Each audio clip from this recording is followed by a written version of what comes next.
And President Trump is sparking anger from Catholics after posting an AI-generated image that appeared to depict him as Jesus Christ.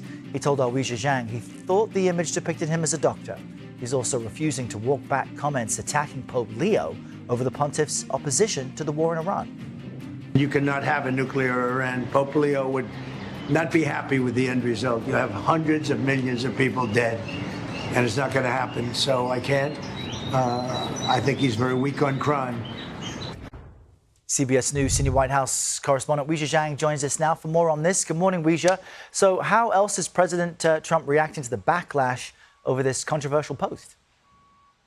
Good morning, Errol. Good morning to everybody. Well, President Trump has kind of changed his tune. Initially, he blasted those who said they thought he was depicting himself as Jesus. But later, in a telephone call with our colleague, Norah O'Donnell, he acknowledged that the growing backlash, including from his supporters, led him to delete the post. McDonald's. After a DoorDash delivery to the Oval Office. This doesn't look staged, does it? To point out President Trump followed through on a key promise, no tax on tips. Wait. Potentially. We asked the president about the latest controversy to land on his doorstep.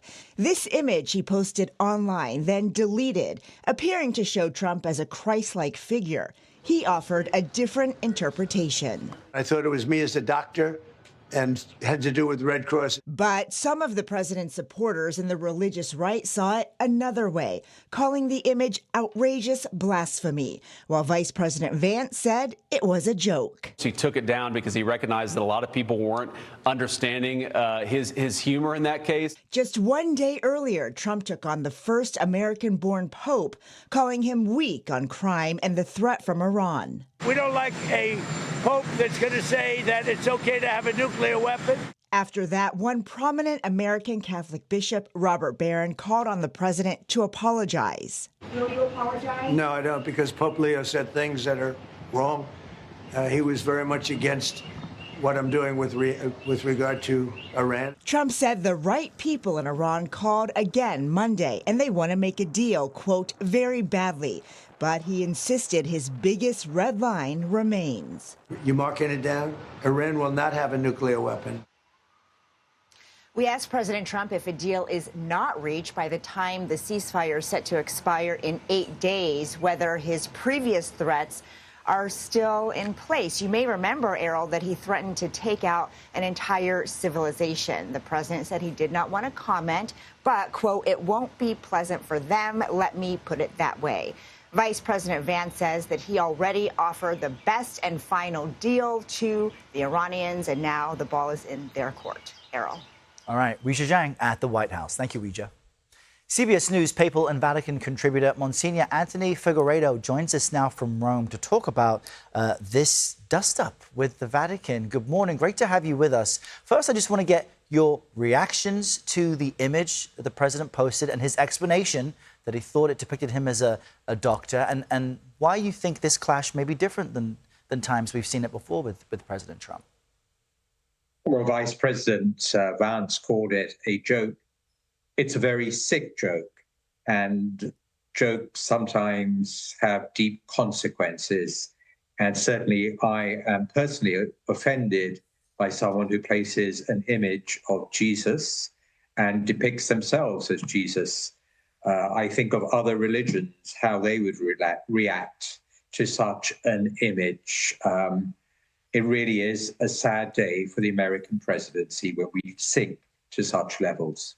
I saw so many of the responses noting that this is literal blasphemy. You noted that Vice President J.D. Vance had downplayed this. He's also a Catholic. I just want to play more of what he said on Fox last night. I certainly think that in some cases it would be best for the Vatican to stick to matters of morality, to stick to matters of what's going on in the Catholic Church, and let the President of the United States stick to dictating American public policy. What do you make of what the Vice President is saying, the logic there? I think the Vice President, with all respect, is completely wrong. he does not understand, even though he is a Catholic, the role of the papacy. The role of the papacy is to shed light on moral issues. And certainly when there is life being lost in wars, the Pope cannot but speak out to defend those who are suffering innocently. And that is the role of the Pope, to bring peace and goodwill. He's simply preaching the gospel.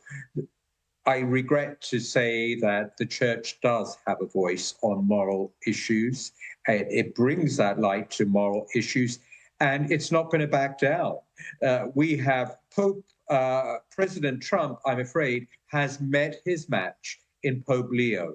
Not by chance, the name Leo, Leone, means a lion, and this lion is not going to back down. Monsignor Anthony Figueiredo, it's great to have your perspective on this topic, and we invite you back as hopefully things smooth over. Thanks for your time today. We pray for that. Thanks, Errol.